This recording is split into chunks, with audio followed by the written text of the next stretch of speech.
So guys, alam nyo ba tong building na 'to? So nakita ko lang sa TikTok yung ibang mga agent sa mga comment section nila, matagal na.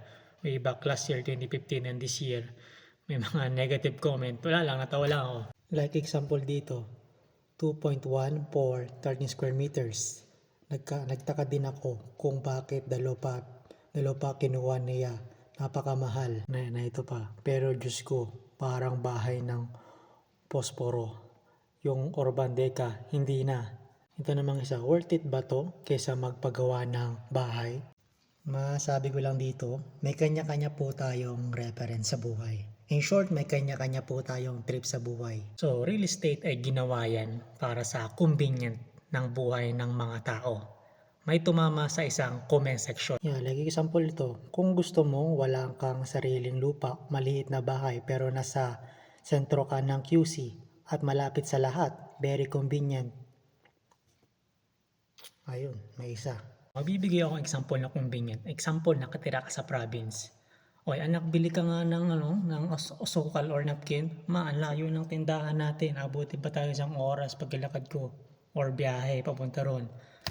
Ay, ma, si ano pala, Cardo, may sakit. Mukhang di niya nakaya. O, dala mong ospital.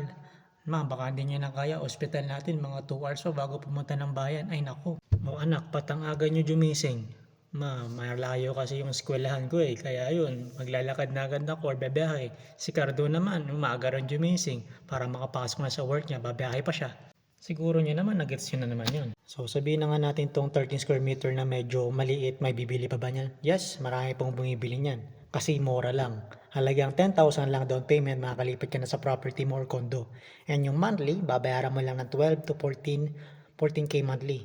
So napakamura na yun. So kadalasan bumibili ng gantong unit ay mga IT or BA. Siyempre mga work from home lang sila. Gusto nila pagkatapos ng work, baba lang sila, nandun na lahat. Bababa lang sila, okay na. And then yung iba naman, mga OFW na katulad ko, so gusto magnegosyo ng Airbnb or mga rental, yun ang mga tipo na bumibili ng mga gantong unit. So kung interesado ka sa gantong unit, so di mo lang ako pwede pag-usapan. Yun lang, thank you.